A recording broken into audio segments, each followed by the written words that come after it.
حضرت سیدنا عبداللہ بن ابی قیس رضی اللہ تعالیٰ عنہ فرماتے ہیں کہ حضرت سیدتنا عائشہ صدیقہ طیبہ طاہرہ رضی اللہ تعالیٰ عنہ فرماتی ہیں کہ شعبان المعظم میرے سرتاج صاحب معراج صلی اللہ تعالیٰ علیہ وآلہ وسلم کا پسندیدہ مہینہ تھا، اور حضور علیہ الصلوۃ والسلام اس مہینے میں روزے رکھا کرتے تھے۔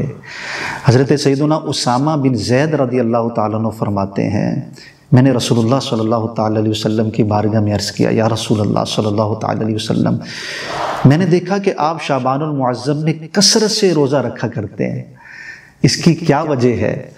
حضور علیہ الصلوۃ والسلام نے فرمایا کہ رمضان اور رجب کے درمیان یہ ایک مہینہ ہے، لوگ اس سے غافل ہیں۔ یہ وہ مہینہ ہے کہ جس میں بندے کے اعمال اللہ کے حضور اٹھائے جاتے ہیں، اللہ کی بارگاہ میں پیش ہوتے ہیں۔ تو میں یہ چاہتا ہوں کہ میرا عمل اللہ کی بارگاہ میں پیش ہو تو میں روزہ دار ہوں۔ سبحان اللہ، سبحان اللہ۔ اے پیارے آقا صلی اللہ تعالیٰ علیہ وآلہ وسلم سے محبت کرنے والوں، آپ صلی اللہ علیہ وسلم کی امتی ہو، ہمیں وہ ہر عمل کرنا ہے جو رسول اللہ صلی اللہ علیہ وسلم نے کیا ہے۔ میرے آقا نے اس مہینے کو اتنا پسند فرمایا اور اس مہینے میں کثرت سے روزے رکھے۔ اللہ اکبر۔ اور ایک حدیث پاک کا مفہوم ہے، رسول اللہ صلی اللہ تعالیٰ علیہ وآلہ وسلم نے ارشاد فرمایا کہ تم اپنی استطاعت کے مطابق عمل کرو، اللہ اپنا فضل نہیں روکتا جب تک تم اپنا عمل نہ چھوڑ دو، یعنی اللہ فضل فرماتا رہتا ہے، تم عمل کرتے رہو۔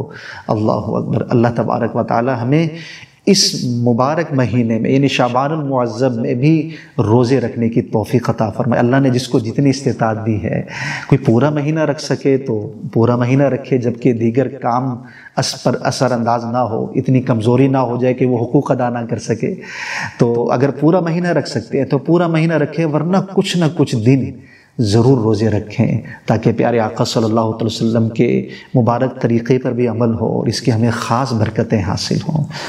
آمین آمین یا رب العالمین۔